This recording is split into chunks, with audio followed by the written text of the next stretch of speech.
Buksan lang natin siya. Tingnan natin kung malambot na ang ating mga sangkap. Ayan, medyo durog na ang ating kamatis. Ang importante kasi kamatis madurog, masarap durog ang kamatis. Yung sibuyas malambot. Lagyan na natin siya ng tubig. Ayan, bali dalawang ganito ang tubig yung ilagay natin.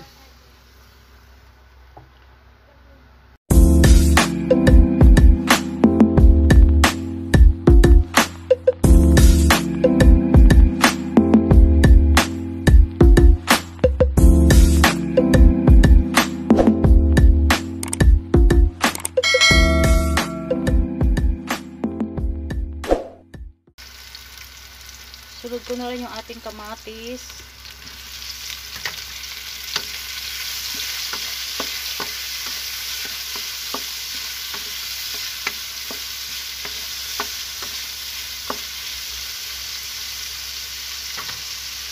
Maglagay lang tayo ng konting patis. Tansyahin na lang. Ayan, konti lang para lumasa siya.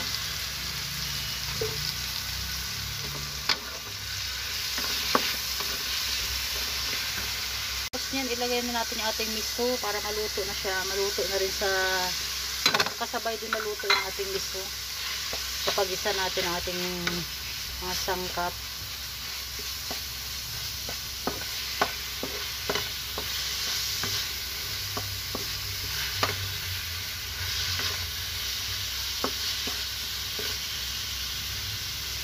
Takpan lang natin siya para lumambot sa dyan. Natin ulit kung malambot na.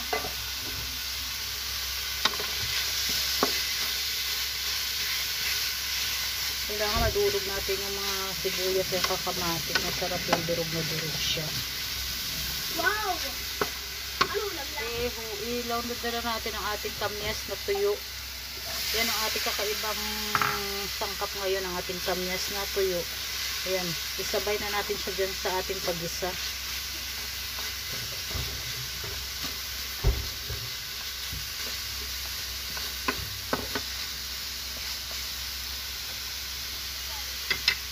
Takpan na muna natin siya ulit. Buksan lang natin siya. Tingnan natin kung malambot na ang ating mga sangkap. Ayan, medyo durog na ang ating kamatis. Ang importante kasi kamatis madurog, masarap durog ang kamatis. Yung sibuyas malambot. Lagyan na natin siya ng tubig. Ayan, bali dalawang ganito ang tubig yung ilagay natin.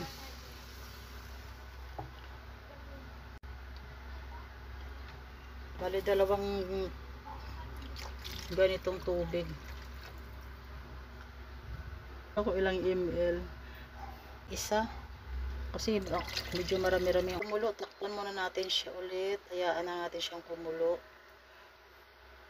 Pagkakulo, nilagyan natin ang ating isda. Ayan, buksan lang natin kung hindi pa siya kumulo. Ayan, hindi pa siya kumulo. Antayin lang natin. Takpan natin ulit siya. Antayin natin na kumulo siya. Isa na natin. Ayan, kumukulo na siya. Ilagay na natin itong ating sigarilyas. Ilagay na natin. Sunod na rin natin ating sili. Ayan. Sunod na rin natin yung ating isda. Ayan, ilagay na natin siya. Para bangus.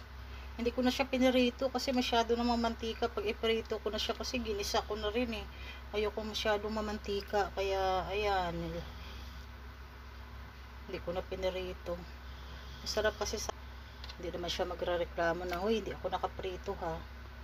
Masarap kasi talaga sa miso. Talaga nakaprito yung bangus.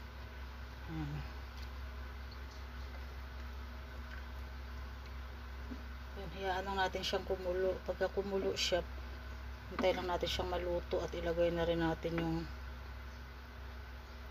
ating ilagay na natin ang ating mustard.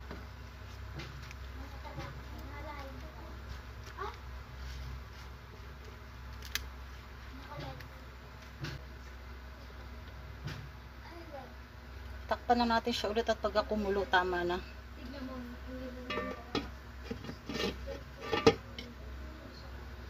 Ayan, tignan na natin kung kumukulo na siya. Ayan, kumukulo na siya. Ayan, pwede na ito. Nalanta na nga yung gulay ko. Ayan, thank you.